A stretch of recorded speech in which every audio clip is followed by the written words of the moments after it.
Shalom Yasharala, Shalom. First and foremost, I want to give Kal Halal La Yahweh, Bahasham HaMashiach Yahweh Shai. That is to say, all praise to Yahweh, in the name of the anointed Yahweh Shai. Yahweh being the name of the Heavenly Father, and Yahweh Shai being the name of the man that the world ignorantly calls Jesus. So on Mondays, decided a new schedule. On Monday, we're going to just deal with law. I'm going to read some law. I'm not going to get too deep today, just read some laws and just kind of go over them, explain them. Because we have to be studying this law regularly. You know, we're supposed to study the law day and night, every day, every night. Study some of the law to make your way prosperous, to understand it, you know, to understand what you have to do in certain situations. It should be to the point where you know what to do. Obviously, yeah, go and check the scriptures, be diligent. But this is supposed to be part of our daily life every day. This is supposed to be our routine. This is supposed to be how we live. You know, we know what to do on Christmas. You know, we know all the customs of Christmas. But a lot of people, we have to remind ourselves year by year how the customs of Passover go and things like that, right? So, I say that to say, like, we can just live our daily lives in this world, and we just know how to do that because we was raised in it. But it's a sad thing when we don't know off by heart and have a routine how to live our customs. You feel me? Because this is our way of life for real. Like this is our customs. This is our heritage. This is how we're supposed to live. You know, yeah, like I say, going back and studying to remind yourself, nothing wrong with that. You need to, if you don't know, then you need to remind yourself. It's got to be done. But the focus should definitely be getting to the point where it's just something that you just know because it's just part of your routine. It's part of your life. This is how you live your life. So if you study the law, there's almost no chance that that's not going to happen. Like, you are just going to understand the law. You're going to know how to live it. You're going to know what to do in certain situations where it's like, oh, what would the law say about this? You're gonna know what to do. And a lot of the law, you got to do a lot of reading between the lines with some laws. You know, it's not always a one size fits all. Sometimes it's a bit deeper than that. So basically, just gonna read Deuteronomy chapter 21 and just read some laws. There's a few laws in here. It's lucky once again I've still got a cold. So you might hear me coughing or maybe clear my throat. But Lord willing, I'll be alright soon. This is Deuteronomy chapter 21. If one be found slain in the land which the Lord thy God giveth thee to possess it, lying in the field, and it be not known who have slain him, right? So basically, if somebody's been killed, okay, and it's not known who killed him, nobody knows who killed him, that man got away, and now there's just no evidence, like there's no witness, that man is just, he's at large, right? It's not known who killed this man, right? Verse 2. Slack also if I'm a bit short of breath. It's just part of having this cold. So slack if it's any heavy breathing, like at camp. On the camp videos, you're going to see that this week. Lord willing, I'll be better soon, but we'll see.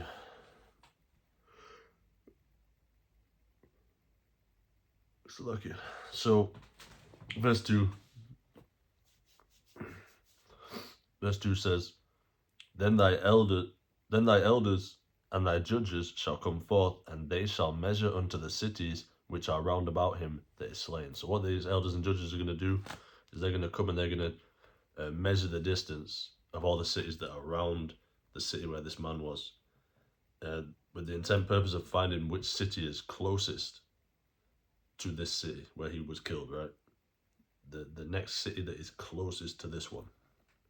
So they're going to measure the distance between them all. It says, and it shall be that the city which is next unto the slain man, so the nearest city, even the elders of that city shall take an heifer. Now a heifer is like a female cow. It's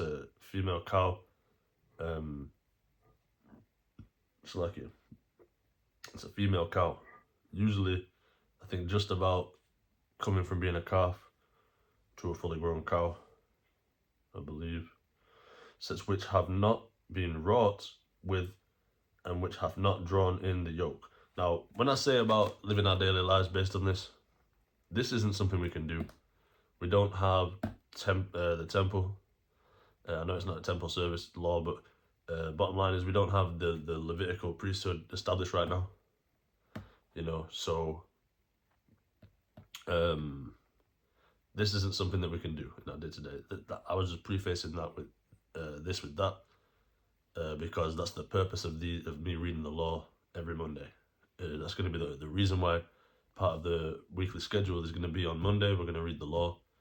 That's why I said that, because we're trying to incorporate it into our daily walk. This is why I exhort you to read the law day and night.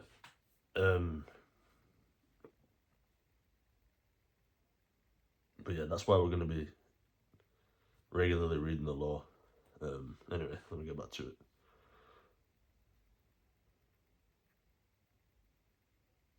So this heifer, this cow, it can't have been worked with. It can't have had a yoke on it, right? It has to have never had that. Never had been put to any work.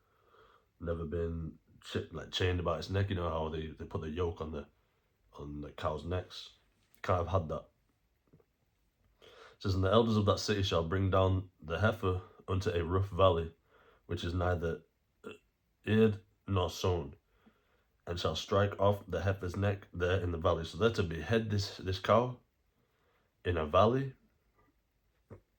okay, that's not been sown. There's no work been done. It's not been planted in. It's just a rough valley. Like when it says a rough valley, it means a valley that's not been kept. It's not been, people haven't been planting crops there and things like that. It's just a valley, just a countryside, just a valley, like a wild valley basically. And then they're to take the heifer there, and they're to cut his head off, right? And it says, and the priests, the sons of Levi, shall come near, for them the Lord thy God hath chosen to minister unto him, and to bless in the name of the Lord. And by their word shall every controversy and every stroke be tried. And all the elders of that city that are next unto the slain man shall wash their hands over the heifer that is beheaded in the valley. So they're to come and to wash their hands over the body of this heifer, right? And they shall answer and say, our hands have not shed this blood, neither have our eyes seen it. Be merciful, O Lord, unto thy people Israel, whom thou hast redeemed, and lay not innocent blood unto thy people of Israel's charge, and the blood shall be forgiven them. So that's how serious it is when there's a murder that's not been solved. They have to do this because to clear the guilt of the innocent blood, because somebody has to be guilty. So if it's not known, then in Israel, and they can't pass that judgment, they have to clear everybody, make everybody innocent, right? That's how deep this is. That's how serious this is. They have to clear everybody's name, basically. We don't know who this was, so don't hold this innocent blood against us. We don't know who it was. We didn't see it. We're not guilty of it, and that's how deep that is, right? So, verse 9: so shalt thou put away the guilt of innocent blood from among you, when thou shalt do that which is right in the sight of the Lord. Right, so that's that law. So that's the law of a slain man, and nobody knows who did it. They'll find the nearest city. The priest of that city will take a heifer, so that's never been worked, never had a yoke on its neck, to an unkept valley, and they'll behead it, and then they'll wash their hands over the heifer, and then they'll say that phrase, and then that's that law carried out, and that's the law that has to happen, right? That's something that has to take place, right? Verse 10: when thou goest forth to war against thine enemies, and the Lord thy God hath delivered them into thine hands, and thou hast taken them captive, and seest among the captives a beautiful woman, and hast a desire unto her, that thou wouldest have her to thy wife, then thou shalt bring her home to thine house, and she shall shave her head and pare her nails. So if we go to war, defeat our enemies, and then take them captive, and we see amongst the captives, we see a woman that we find beautiful, and we want to take her to marry her and make her one of our women. Obviously not on the same level as our Israelite wives, right? This is a woman in bondage. And we want to make her our wife. Then we're to take her home to our house, and she's to shave her head and pare her nails, which means cut her nails, right? And she's to shave her head off, the hair off her head, of course. So she's to shave her head and pare her nails, just getting rid of those things from her previous life. Like, it's like a refreshing process where now she's getting rid of that old stuff. The same way she's now going to be dropping her old doctrines. She's going to be dropping her old way of life, and she's going to be living how you tell her to live, which will be according to the law, of course. She won't be as an Israelite woman, but she will be living according to the law. Yeah, so she's not going to be living according to being an Israelite woman, of course, but she's going to still be living according to the law and everything like that. So, verse 13, it says, and she shall put the raiment of her captivity from off her. So she's going to change her clothes that she was taken captive in, and shall remain in thine house, and bewail her father and her mother a full month. So she's got to mourn her father and mother for a full month, right, and miss them for a full month, right? And after that, so that's from whatever the moon phase is, right? Whatever moon phase it happened in, it has to get to that next moon phase. If it was a crescent moon, it has to be that same day. Okay, let's say let's say it was 3 moons after the new moon. Then the new moon would come, and it would be 3 moons, right? 3 moon phases. So basically like 3 days. If it was 3 days into the month, then it'd be 3 days into the month. It's just a full month, right? And after that, thou shalt go in unto her and be her husband, and she shall be thy wife, right? So you have to wait a full month before you go into her. You can't sleep with her during that period. You have to wait until after the full month, and then you can sleep with her. And that's another scripture that shows that when you lay down with someone, that's you marrying them, right? That's another scripture to prove that. Obviously, we always go to the classic Genesis 24:67, which says, and Isaac brought her into his mother Sarah's tent and took Rebekah, and she became his wife, and he loved her, and Isaac was comforted after his mother's death. So when Isaac took Rebekah, which we all know means to have slept with Rebekah, that's when she became his wife. But this scripture also demonstrates that. I'll read it again. And she shall put the raiment of her captivity from off her, and shall remain in thine house, and bewail her father and her mother a full month. And after that thou shalt go in unto her, and be her husband, and she shall be thy wife. Okay, so when you go into her, you become her husband, she becomes your wife. So that's that. It says, and it shall be, if thou have no delight in her, then thou shalt let her go whither she will. So if you don't delight in her, you're not satisfied with her. You don't. They call it post-nut clarity or whatever.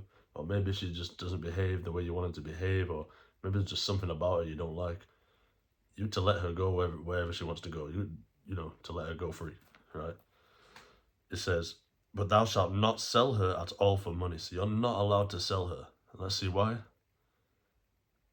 Thou shalt not make merchandise of her, because thou hast humbled her. So because you slept with her, you can't sell her, right? That would be like prostitution. That would be like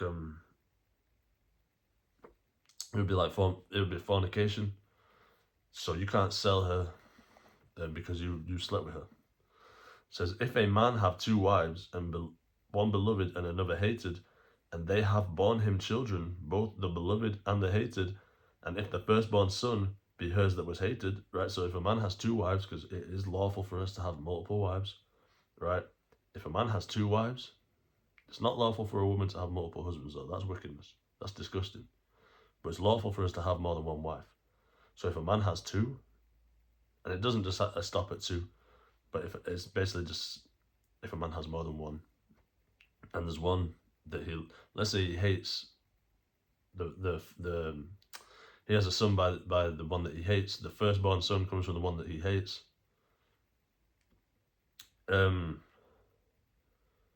He could have 10 wives, but he hates one of them, but she happens to have his first son. But we'll keep it simple for this context. Let's say he has 2 wives, one that he loves, one that he hates, and the firstborn is of the woman that he hates, right? It says, then it shall be, when he maketh his sons to inherit that which he hath, that he may not make the son of the beloved firstborn before the son of the hated, which is indeed the firstborn. So we can't say, hey, I love this woman, so I'm going to make the son I had by her. Even though he wasn't my firstborn, I'm going to make him like the firstborn. He gets the inheritance, the most of the inheritance. No, you have to, even though the mother of the firstborn, you don't really, that's not your preferred wife. He still has to get the double portion, right? The most inheritance, because it's your actual firstborn. Doesn't matter which wife you had him by, that's your firstborn son. So even if you don't, really, you're not really feeling his mother like that, it's tough. Just because you love this other woman more, you can't make her son the firstborn. The firstborn is the firstborn. So if you prefer this woman who had your secondborn over this woman who had your firstborn, you still have to treat your firstborn son as your firstborn son, because that's your firstborn son. Right? It says, but he shall acknowledge the son of the hated for the firstborn, by giving him a double portion of all that he hath. For he is the beginning of his strength, the right of the firstborn is his. So because it's his first son, he has the right to inherit to the double portion. So let's say the man has £15,000 that he's going to pass down to his 2 sons. He will give 5,000 to the secondborn, but the firstborn gets a double portion. He gets 10,000, right? So he gets the double portion, right? And you can't change that. Whoever the firstborn is, even if you hate his mother, that's your firstborn. So that is what it is.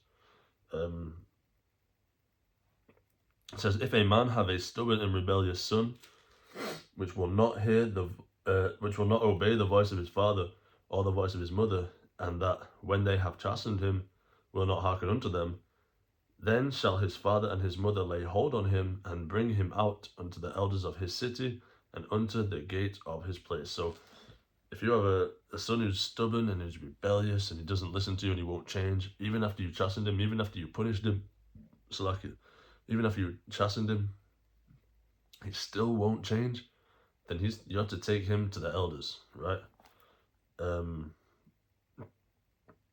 Unto the elders of the city, right? And they shall say unto the elders of his city, this our son is stubborn and rebellious. He will not obey our voice. He is a glutton and a drunkard. So he's eating up all the food, overeating, not leaving a fair portion for everyone else.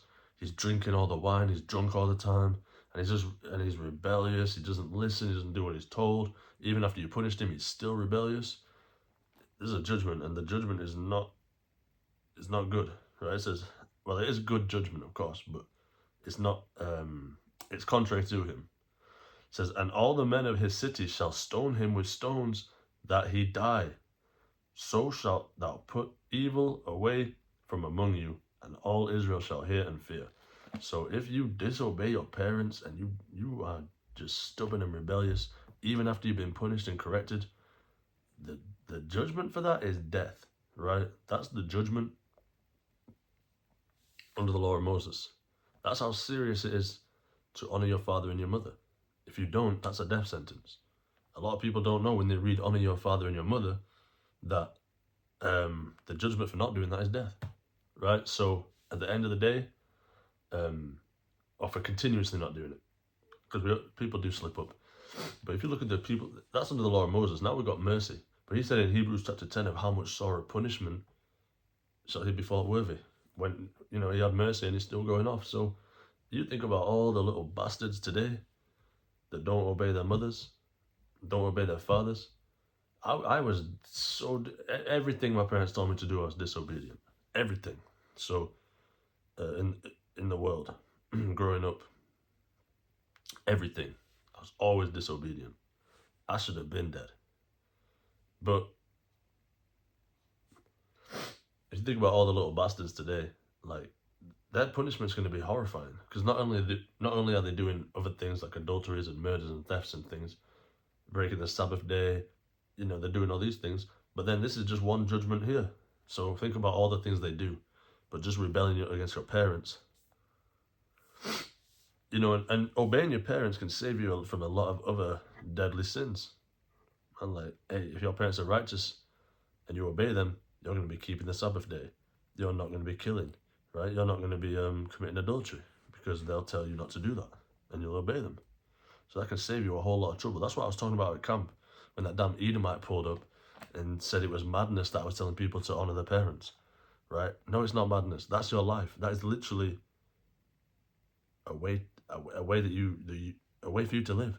You won't die, and won't live a foolish life, gangbanging and things like that, if you obey your parents. So it's not madness at all. That Edomite was stupid. He was actually a fool. But anyway, that's how serious it is to obey your parents, man. It says, and if a man have committed a sin worthy of death, and he be to be put to death, and thou hang him on a tree, his body shall not remain all night upon the tree, but thou shalt in any wise bury him that day, for he that is hanged is accursed of God, that thy land be not defiled, which the Lord thy God giveth thee for an inheritance. So if we don't want to defile the land, and if we hang someone on a tree for his judgment because he's committed a sin worthy of death, we can't leave him there. He has to be buried that day. Can't leave him overnight, leave him into the next day. No, he has to be buried that day. So you can't let the sun go down on that, because the sundown is the changing of the day. So you can't let the sun go down on that. You have to bury him that day. Otherwise, he's accursed of God, right? So that's the first of, Lord willing, many of this series that we're going to be doing on a Monday as part of the schedule. Make sure you study the Lord day and night, of course. And yeah, so those are some laws, and this is basically what we're going to be doing. Sometimes it might get a bit deeper. Just see when we come to that time what I mean, because the law is spiritual, so we'll deal with the spiritual aspect of the law in a lot of cases. Yeah, that's that. Lord willing, somebody was edified. Yeah, so tomorrow will be another camp video. And then Wednesdays is going to be like back to basics, doing like the basics of the scriptures, the sincere milk. Thursday will be a camp video. Friday will be a breakdown.